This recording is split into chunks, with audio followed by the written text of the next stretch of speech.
pastor Clara quiser ler para nós, por favor. Vamos trouxe a Bíblia. Pode ler? Pode. Pode. E chegaram ao outro lado do mar, à província dos Gadarenos.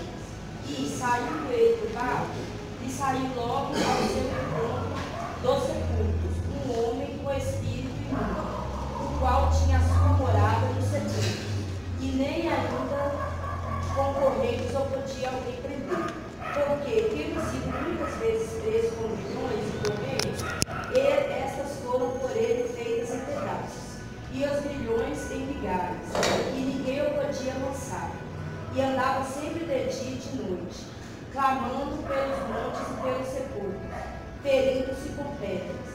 E, quando viu Jesus ao longe, correu e o adorou. E, clamando com grande voz, disse: Que tenho eu contigo, Jesus, Filho do Deus Altíssimo? Conjuro-te por Deus que não me atormentes. Porque ele dizia: Sai deste homem, espírito imundo. E perguntou: Qual é o teu nome? E lhe respondeu, dizendo: Legião é o meu nome, porque somos muitos. Amém. Só por aí. Volta um pouquinho no versículo anterior. Você já deve nem prestar atenção nisso, né?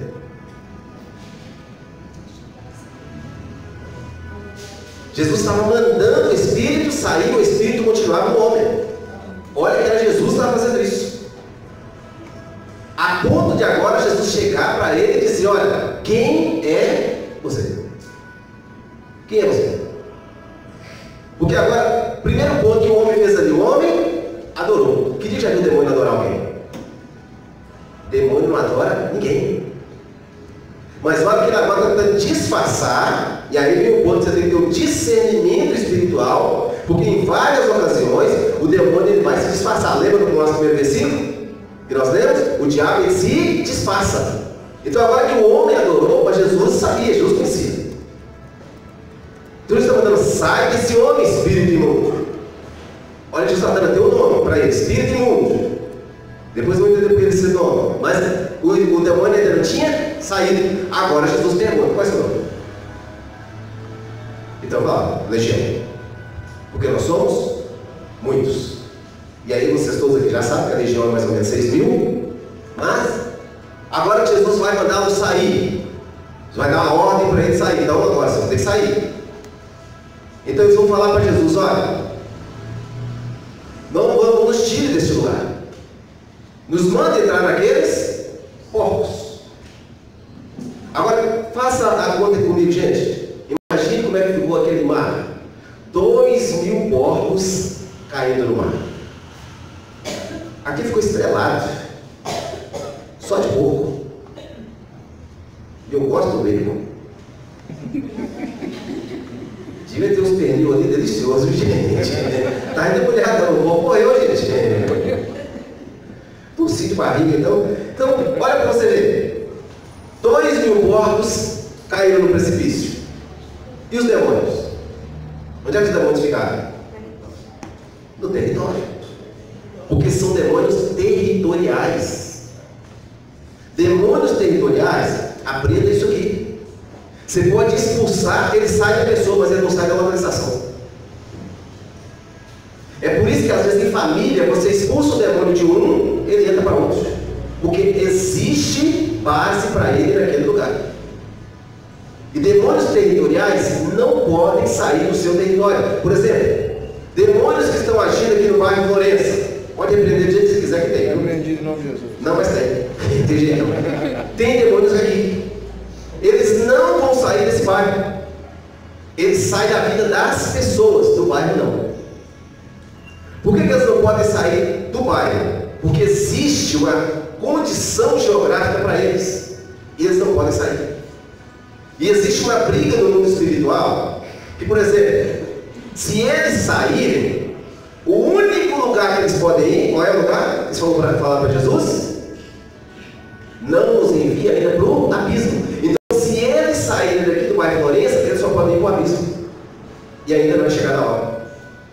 Eles não podem sair daqui e ir lá para Veneza. Porque se eles forem lá para Veneza, os demônios que estão agindo lá vão brigar, porque existe essa briga. Essa briga territorial existe no mundo espiritual. A Bíblia fala sobre isso aí. Tanto nos Salmos como também em Daniel vai falar sobre isso. Esses demônios territoriais. Então o demônio que age numa família, ele tem aquele campo restrito. Aí como você vai identificar? Note a identidade de uma família. Normalmente você vai identificar o demônio como? Você vai ver que tem pessoas, famílias, que tem muito divórcio. Então você vai ver que o espírito de opressão, uma das coisas que ele vai fazendo é isso também, causando divórcio, intriga, contenda dentro de casa. E vai fazendo isso. Pessoas que tem sempre alguém viciado na casa. Demônios familiares. Pessoas que sempre alguém naquela casa vai morrer doente. A doença, ela só vai se andando. Fulano morreu de câncer, o outro morreu de câncer, o outro morreu de câncer, o outro morreu de câncer. Só vai se andando. Mas ele também não pode passar para outra. Se você olhar, cada família tem uma identidade. Cada família tem uma característica. Vítimas de estupro, vítimas de violência doméstica, vítimas de abuso. Cada família também tem seus demônios territoriais que fogem. Eles vão proliferando ali. Aí você fala, vou expulsar alguém da minha casa. Tá, na sua casa foi expulso. Mas dentro da sua família, do seu mal de família, você vai ver que ele vai continuar agindo na vida de outros. Então o demônio está falando para Jesus aqui, olha, não nos tire desse lugar. Não totalmente. Não era que Jesus não queria mandá-los para lá, porque ainda não chegou a hora. Estão falando para Jesus, ainda não chegou a hora. Ele sabe que vai chegar a hora deles saírem. Mas estão dizendo, olha, ainda não chegou. Então Jesus permitiu que eles fossem. A permissão de Jesus matou os povos e os demônios continuaram naquele lugar, agindo do mesmo jeito, agindo da mesma forma. Aí você vai notar o seguinte: Jesus vai, as pessoas chegam, expulsam Jesus do território. Olha, presta atenção nisso aqui. As pessoas expulsam Jesus e ficam com os demônios. Tem casa que você vai pregar o evangelho, eles expulsam você, mas ficam com os demônios. Tiram a palavra lá de dentro, tiram o evangelho lá de dentro, tira tudo lá de dentro, mas fica com os demônios. Deus está enviando a oportunidade, a casa ficar aberta, mas eles preferem expulsar aquele que poderia libertá-los.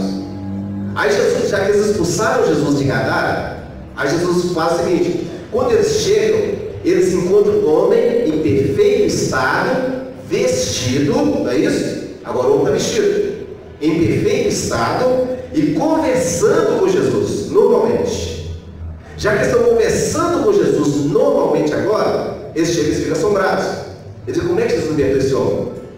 Como que aconteceu a libertação dele? Agora, olha como é que esse homem estava possuído. Você imagine uma pessoa com grilhões, sabe, grilhões é aqueles ferros, né, que eles colocam na mão da pessoa.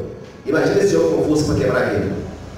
Colocava em correntes e quebrava também.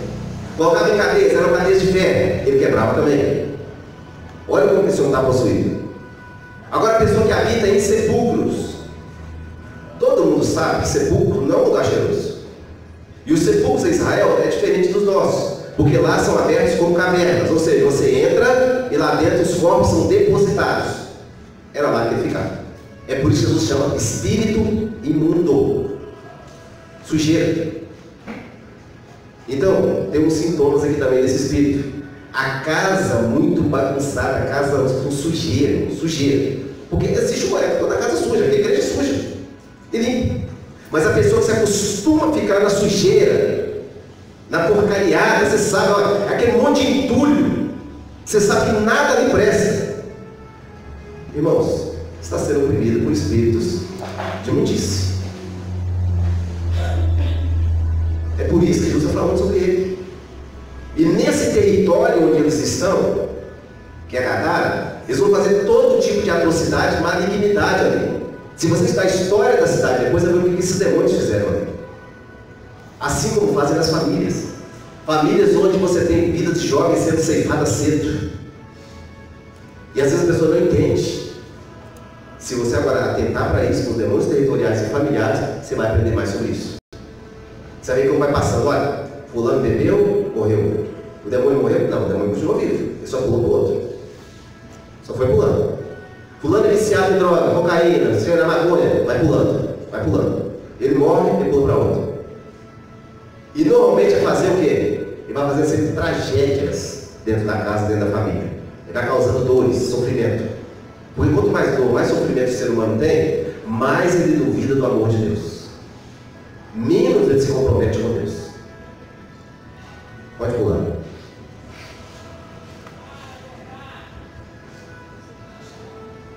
Isso. Essa casta, né, da passagem citada, pediu para não sair do território. É isso que eu estou falando aqui. Então, por várias vezes, vai se deparar com isso. O demônio vai pedir para não sair do território. Continua. O espírito humano é uma fortaleza, isso nós sabemos. É uma consciência. Consciência que o espírito que você tem. É uma fortaleza contra a possessão de espíritos malignos. O espírito foi recriado, tá? Recriado em Cristo. Então a pessoa precisa abrir brechas para que o demônio possa entrar. Note, ele não pode possuir, você é protegido por Deus. Então ele tem que abrir uma brecha para entrar. De uma forma ou de outra, ele tem que abrir. Como que ele vai abrir? Incisões. Existem algumas tatuagens que elas são específicas. Essas tatuagens específicas, você vê que elas são consagrações. Por que Deus proibiu o povo de fazer corte na carne? A falar pelos mortos, não é isso? Por consagrações, Deus proibiu. Porque tudo que você corta, que sai sangue, você está estabelecendo um pacto, brechas. Então, dentro dessas tatuagens, está vendo aqui, está em prostituição e vícios também. Mas eu gostaria de lembrar aqui, quando a pessoa vai fazer um pacto direto com o diabo, você vê que vai ficar dentro de um quarto escuro, não é isso? Quem já viu isso aqui? Vai raspar a cabeça e vai fazer cortes durante 7 dias. Nesses cortes que vai fazer durante 7 dias, ele está estabelecendo uma conexão no nível espiritual. Queridos, as tatuagens, eu vou voltar aqui, que na época do Egito Antigo, as tatuagens elas eram feitas em consagração a um determinado Deus, que nós sabemos que é o demônio. Quando foi ocidentalizada, eles falaram que era beleza. Não tem nada de beleza nisso, irmãos. É proibido. Tatuagem é proibida. Não é permissão de Deus, não. Isso são conexões que você está abrindo, brechas que você está abrindo, o diabo agindo na sua vida. Então não faça. Mas está todo mundo fazendo, eu conheço até igreja que está fazendo, eu acabei de falar que tem igreja que está promovendo pornografia. O problema é o que todo mundo está fazendo. E você está indo atrás sem ter o respaldo bíblico das coisas. E aí você sabe que é errado. Tanto é errado, que nós já até comentamos aqui na igreja, que você vem perguntar se é certo. Aí a Bíblia diz, se você tem dúvida, tudo que não procede de fé é pecado. Se está com dúvida, já não é de Deus. Que se é de Deus, você não tem dúvida nenhuma. Então é errado. Se é errado, é errado. Mas passa o seguinte, eu fiz aqui, mas nunca ninguém ficou possuído na minha casa, nem eu fiquei possuído. Lembra que nós falamos? Obsessores e opressores. Então faça agora uma varredura na sua vida. Você vai que várias vezes já tem oprimido por nada. Já teve problemas espirituais por nada. Porque você um dia se abriu incisões para isso. Deus está abrindo caminho para entrar. Pode pôr. Como surgiram os demônios e os anjos caídos? Nós já ouvimos falar de sátiros, de várias coisas, mas eu preciso que você fique atento aqui, que eu vou falar um pouco aqui sobre o surgimento dos anjos. Como que eles foram criados? Jó 38:7 está dizendo: quando as estrelas da alva juntas alegremente cantavam, e todos os filhos de Deus jubilavam. Se você olhar no capítulo aqui, 38, Deus está falando com Jó sobre criação. Note que Deus começa falando no capítulo 2, onde é que vocês estava quando eu coloquei os fundamentos da terra? Onde é que você estava quando eu coloquei limites no mar? Onde é que você estava quando eu quebrei todos os cedros, colocando eles nos seus limites, nos seus lugares? Onde é que você estava quando eu fiz os 7 estrelas? Onde é que você estava? Ele está falando para Jó. Agora está falando para Jó aqui, dentro da criação, os filhos de Deus já jubilavam, que são os anjos. Então tem um dia, lá no capítulo 1 e capítulo 2 de Jó, que vai dizer o seguinte. Você consegue botar lá? Versículo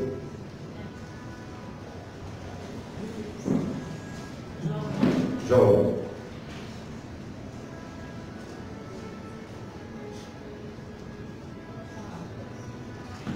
Havia um homem na terra de Luz, cujo nome era Jó, e este era um homem sincero, reto, temente a Deus e desviava-se do mal. Pode. E nasceram-lhe 7 filhos e 3 filhas. E era o seu gado 7.000 vezes. Pode pular isso aí. E iam seus filhos, faziam banquetes em casa, de cada um, no seu dia, e enviavam e convidavam as suas 13 irmãs, e comeram e beberam com eles. Sucedia, pois, que tendo decorrido o turno de dias de seus banquetes, então Jó ia lá e fazia o que, irmãos? Santificava seus filhos. Note que qual era o problema de Jó aqui, irmãos? Não sabia qual é o pecado de Jó. Né? Qual é o problema de Jó? Por que o diabo comprou ocasião? Hã? Não exatamente, né? Mas olha aqui, ó. Sucedia, pois, que tendo decorrido o turno de dias de seus banquetes duravam até 7, às vezes até 20 dias. Enviava Jó e os santificava, e se levantava de madrugada e oferecia o local segundo o número de todos eles. Porque dizia Jó: porventura pecaram meus filhos e blasfemaram contra Deus no seu coração. Assim o fazia Jó continuamente. Jó tinha o que, irmãos? Uma obsessão por santidade. Ele tinha um problema sério. Ele tinha medo, tanto medo de pecar, que ele era obsessivo naquilo que ele fazia. Então o diabo já achou logo a ocasião. Tem crente que está assim, fica tão preocupado com a santificação. Todas vezes que não tem que santificar, não, você tem, precisa. Isso só não pode tornar uma obsessão na sua vida, senão você se torna um religioso. Aí você fica um religioso cheio de toque, não toque, faça, não faça, coma, não coma, você vai estar desse jeito. A obsessão cria a oportunidade do diabo. Agora continua. E vindo um dia em que os filhos de Deus vieram apresentar-se perante o Senhor, veio também quem? Satanás. Quem é os filhos de Deus? Quem são os filhos de Deus? Não, irmãos? Os anjos.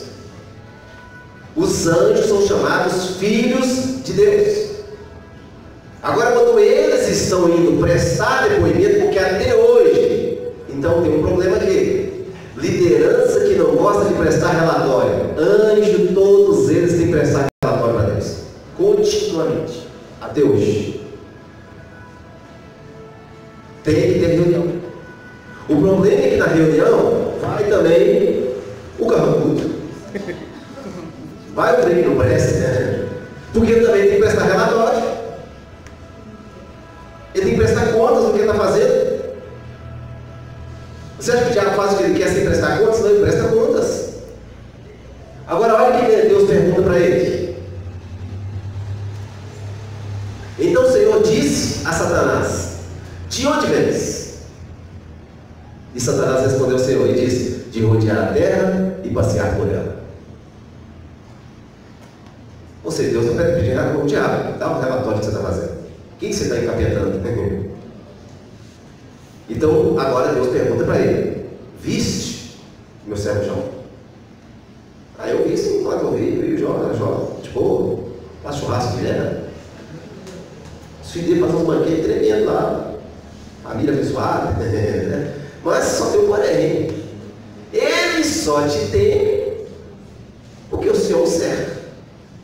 O Senhor dá ele tudo. Olha que o diabo já baixa a brecha. Olha como é que vai achando. É Deus que dá testemunho de Jó, mas ele vai acusando as falhas de Jó. Ele vai acusando os princípios que Jó tinha errado. Então agora ele vai se apresentar diante de Deus. E depois que aqui você já conhece toda a história, a Bíblia diz que ele vai se apresentar novamente no capítulo 2. Você acha que ele desiste? Ele vai lá, toca em tudo que Jó tinha, tira os bens, tira os filhos, aquele negócio todo. Aí depois, quando ele vê que Jó não pecou contra Deus, aí ele vai lá, agora aparece de novo, e aparecendo de novo, ele diz para Deus: pede por pede, o homem dará qualquer coisa pela sua vida. Eu garanto para o Senhor, se eu tocar na vida dele, ele vai ficar com medo de morrer. Aí também todo mundo tem medo de morrer, né? Não tem que você falar que você não tem medo não, que todo mundo aqui tem medo de morrer. Você quer encontrar com Deus, mas de preferência que Jesus volte com você vivo, não é isso? A morte é uma bênção, irmãos. Nossa, por nem tem coragem.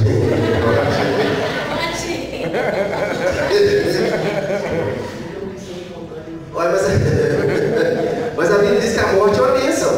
Para nós é. Para os filhos do diabo não, mas para nós é uma bênção. Ninguém quer morrer. Ninguém quer morrer. Todo mundo quer encontrar com Jesus, mas ninguém quer morrer. Então o que Satanás está acusando agora? Pede por pede. Eu garanto para o Senhor. Ele vai agora blasfemar. Ele joga blasfema. Porém, Jó tinha um probleminha. Ele se achava conhecedor demais. Ele falava coisas que eram grandes demais para ele. Ele não tinha ideia.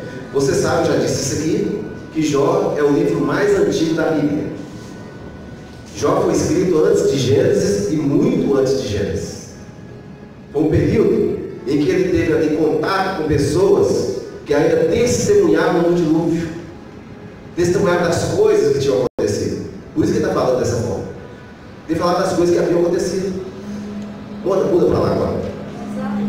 Isso. Então nós vamos lá para os anjos caídos. Irmãos, os anjos caídos, eu vou trazer um pouco para vocês aqui. O Salmo 148, verso 2 também, vai falar um pouco dos filhos de Deus. Os anjos, eles são eternos? Não. A Bíblia diz que os anjos são imortais. Assim como eu e você. Nós não somos eternos, nós somos imortais. Imortal é tudo aquilo que é criado.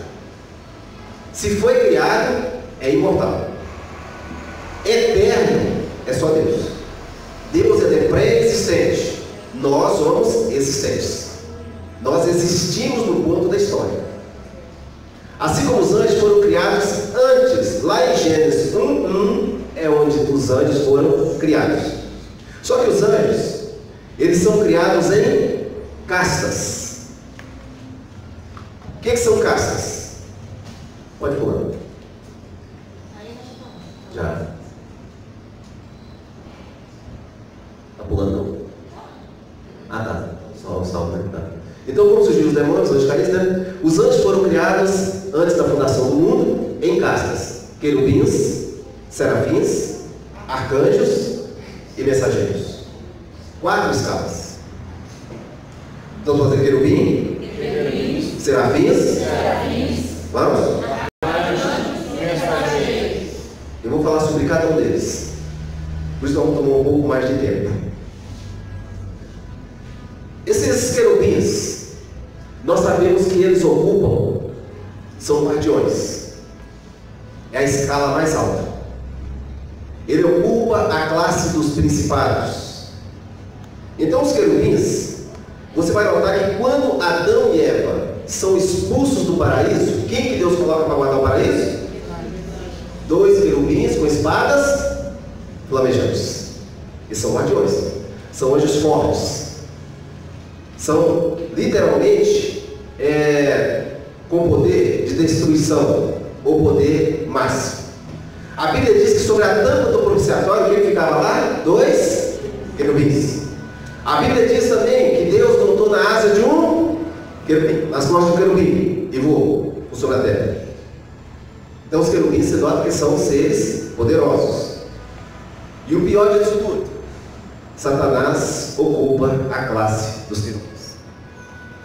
Isso que é o pior. Então dentro da classe dos querubins, você vai ver que eles são os anjos guardiões, que guardam tudo. Você tem depois os serafins, que são seres feitos de fogo incandescente. Lá em Isaías 6, fala sobre os querubins. Eles têm 6 asas. E eles são anjos adoradores. Eles não são anjos de guerra. Eles são adoradores. Eles são aqueles que estão ali cuidando da brasa no altar. Por isso que Isaías vai falar, olha, e um serafim hoje foi lá, pegou uma brasa do altar e colocou na minha boca e me purificou. Então são esses os serafins. Você tem também o arcanjo. A Bíblia não fala de muitos arcanjos, a Bíblia fala de um arcanjo. A palavra arque, se você tirar na frente ali, a arque, anjo, arque é uma patente. Significa que ele é um general, chefe dos anjos. Então a Bíblia fala de um arcanjo. Quem é esse arcanjo, irmãos?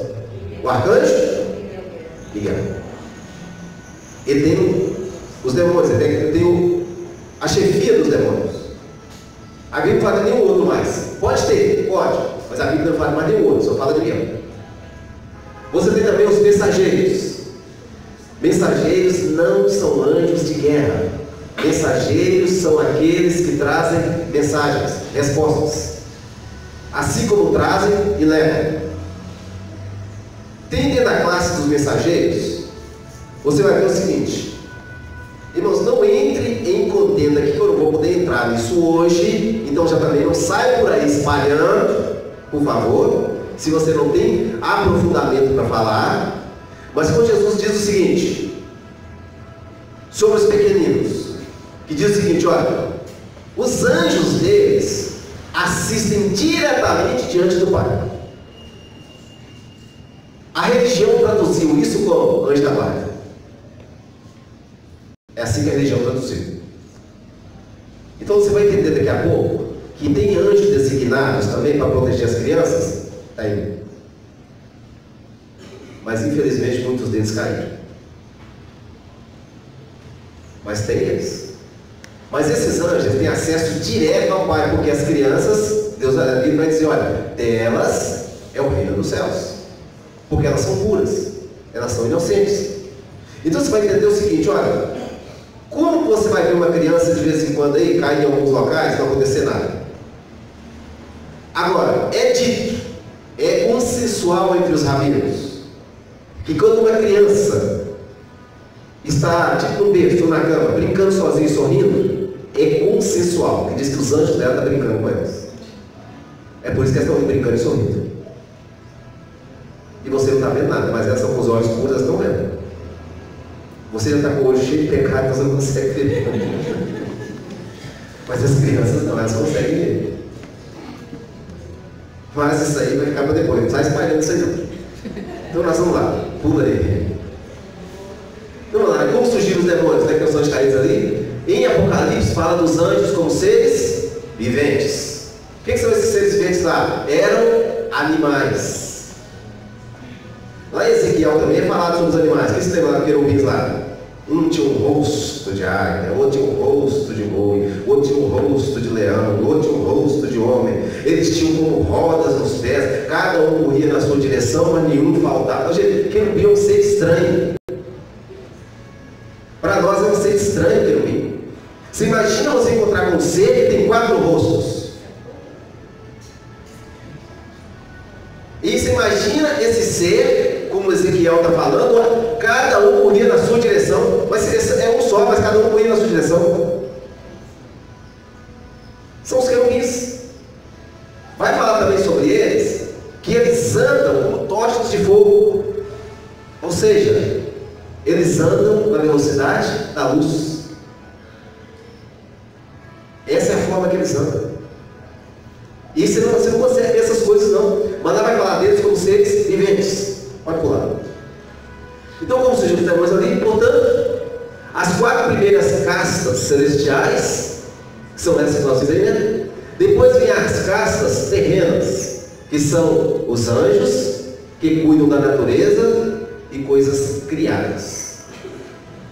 Quando Deus cria todo o universo, Deus vai colocar anjos em cada um na sua escala. Então tem anjos que cuidam das crianças, tem anjos que cuidam das famílias, tem anjos que cuidam da floresta, tem anjo que cuida das águas, que Deus está falando lá em Jó. Tem anjo para cuidar do sol, tem anjo para cuidar das estrelas. Deus coloca tudo no ponto exato, conforme Ele determinou, conforme Ele descreveu, e coloca tudo nos seus devidos lugares. Agora, o que aconteceu nesse ponto? Nós vamos ver, tanto no livro de Jó, como também Gênesis, e também nos Salmos, nós vamos ver os autores dando algumas descrições desses seres. Quando a Bíblia fala sobre esses anjos que vão cuidando das casas, essas casas que vão cuidando das coisas terrenas, então você tem aqui o céu, não é isso? Daqui a pouco eu vou falar mais sobre isso. Você tem, que é o terceiro céu, você tem o segundo céu e você tem o primeiro céu. São 3 níveis que a Bíblia vai falando. Desses 3 níveis que a Bíblia vai falando desses seres, você vai falando que Deus coloca uma hierarquia neles. O terceiro céu, nós já sabemos que Paulo vai dizer que é a habitação de Deus. Mas é onde flui o rio da água da vida, é onde nós vamos um dia nos encontrar com o Senhor e vai ter tudo lá. Esse é o terceiro céu. Você tem o segundo céu. O segundo céu é onde estão os anjos eleitos, que são os anjos que não deixaram o seu estado original. Eles são nesse segundo céu. No primeiro céu, que esse céu atmosférico que você está vendo aqui, é onde existem toda uma casta de anjos caídos como não caídos. Eles não estão nem no terceiro e nem no segundo, eles estão no primeiro.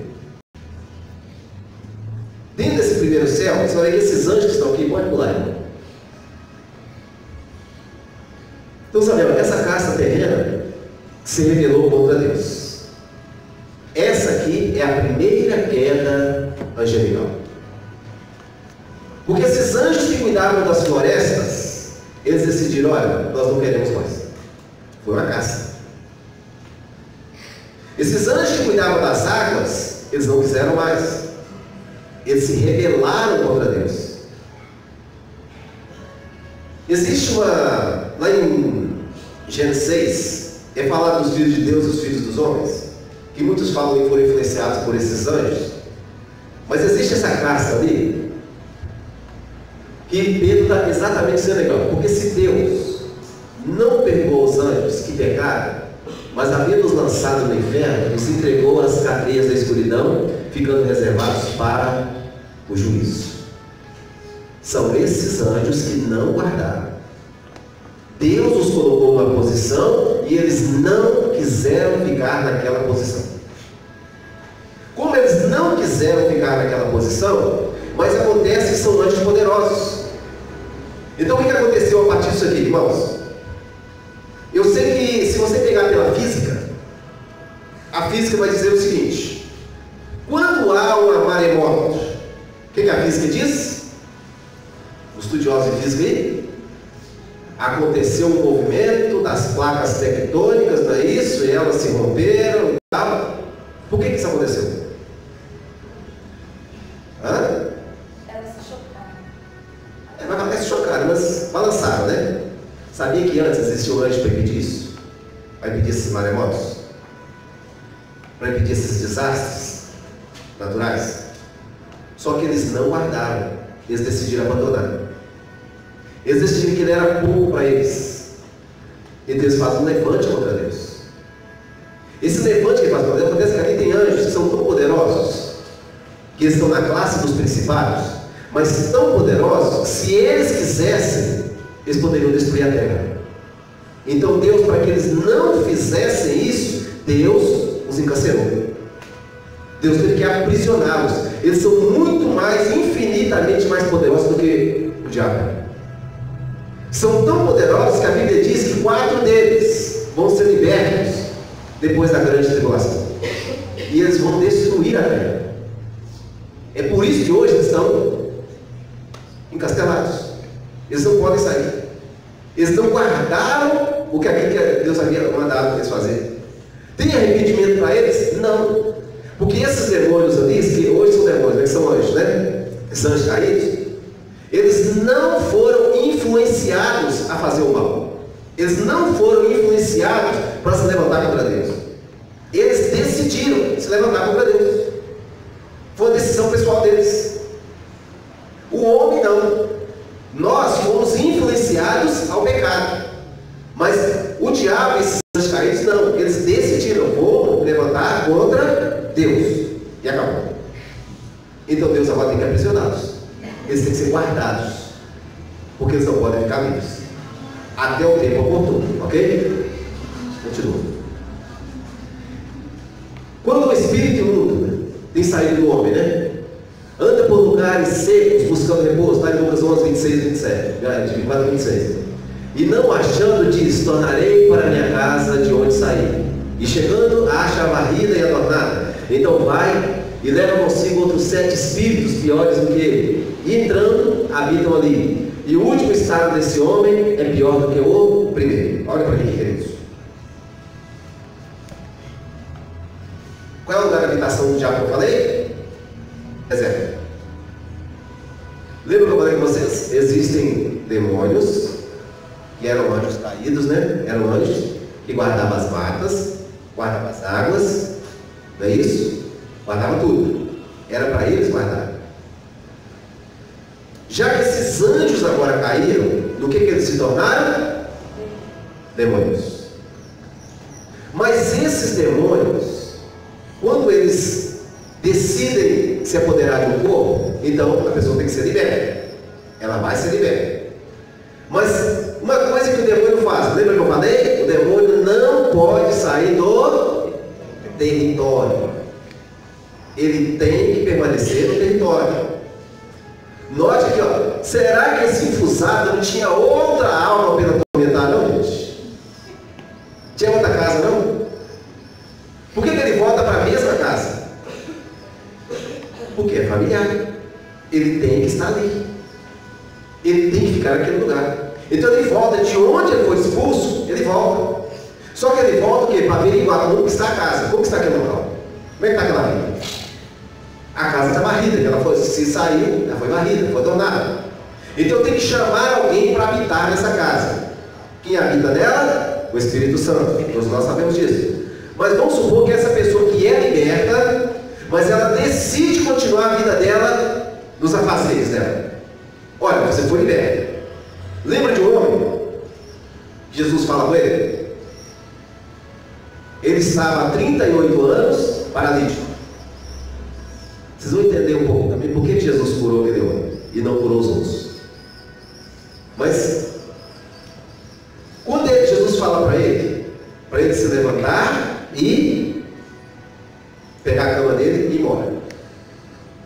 Em seguida, ele encontra Jesus. Mais tarde ele encontra Jesus no templo novamente. Aí vai ver que é Jesus que o curou. Ele vai falar até para os judeus que foi Jesus que tinha curado ele. Qual que é a palavra que Jesus dá para ele? Vai e não peques mais, para que não te suceda coisa pior. Aquele era um demônio de quê? De enfermidade que estava naquele homem. Na verdade, Jesus só não o curou, Jesus o libertou da doença, o libertou daquele demônio. Quando Jesus o liberta daquele demônio, agora Jesus está falando: você tem que tomar agora uma postura. A sua vida agora você tem que caminhar ela com Deus. É por isso que tem crente que você expulsa o demônio, daí a pouco ele volta para o mesmo lugar. Ele volta, se ele fumava, ele volta a fumar. Se ele bebia, ele volta a beber. Se ele xingava, ele volta a xingar. O demônio vai voltar. Pode ter certeza disso. Qualquer pessoa que você expulsa o demônio dela, o demônio vai voltar a ter ela de novo. Ele não desiste, porque aquele ali é o território dele, é a área de atuação dele. Ele vai voltar. Então, se você não alinhar sua vida com Deus, ele vai falar o seguinte: olha, ele vai voltar e vai trazer mais 7, porque demônio perambulando tem para todo lado. Irmãos, lembra que eu falei com vocês aqui? Você não escolheu entrar nessa guerra, mas agora você entrou. Ela começou lá no céu. Agora que você entrou, você não tem mais saída, não. Você tem que escolher um lado. Se você está em Cristo, Então Jesus vai dizer para você, olha, se você pôs a mão no arado, você não pode mais olhar para trás. Porque se você olhar para trás, o demônio vai pegar você e não vai ter dó de você não. Então é melhor você tomar postura. O demônio não brinca de ser demônio, o diabo não brinca de ser diabo. Nós brincamos de ser crente, o diabo não brinca de ser diabo. Porque o demônio vai voltar. Sua vida hoje está liberta? Você está liberto hoje? Você está sarado hoje? Você está curado hoje? Você tem a presença do Espírito Santo? Mantenha a lâmpada acesa. Porque é a luz que fugia das trevas. Aí é aquele negócio. A pessoa ela vem para a igreja, chegando aqui, ela é abençoada, até recebe a bênção de Deus, recebe a promessa, recebe tudo que Deus deu a ela. Aí ela vai e sai. Ela sai daqui. Aí depois ela não toma uma postura diante de Deus. A vida dela não é alinhada com Deus. Você põe ela fora, olha, depois que eu aceitei Jesus, minha vida piorou. Está tudo indo de mal a pior. Tá não. Você foi liberto do demônio, você não preencheu a casa e ele está voltando com outros piores agora. Os 7 níveis que ele vai fazer, por que está fazendo Jesus trazer? Olha, essa é uma estratégia que o diabo tem. Ele manda outros 7. Nesses outros 7 que vai trazer, ele vai dizer, olha, são piores ainda. Então pense no seu estado antes de Jesus. Se você não firmar com Jesus, vai ficar 7 vezes pior. É isso que as pessoas não entendem. As pessoas, às vezes, crente, olha, aceitei Jesus como Senhor Salvador, declarei em alma e consolo, aceitei, vai lá, participa do corpo de Cristo, se batiza e tudo, mas não toma postura. O demônio vai voltar e vai acabar com você. E vai te destruir por completo. Então a vida de antes não pode pertencer mais. Aí é Deus que está fazendo nada. Não, lembra que eu falei? Abre brechas, incisões. Tem as incisões que você abre e o demônio vai entrando. Pode ir o próximo aí. E aí nós vamos lanchar também, senão tem dúvida. Hoje podemos observar que existem demônios das águas e das matas. Irmãos, quem conhece o trecho dessa música aqui? O trecho dessa música aí. Majestade e soberano. Olha. Quem é que é o rei da mata, irmãos? Vou ficar cantando igual sabiá. Oxóssi. Só que Oxóssi antes era um anjo. Hoje ele é demônio. É por isso que as pessoas elas vão até as matas para fazer despacho, para agradar Oxóssi. Esse Oxóssi, se você estudar um pouquinho sobre ele, você vê muitas coisas que as pessoas fazem aí,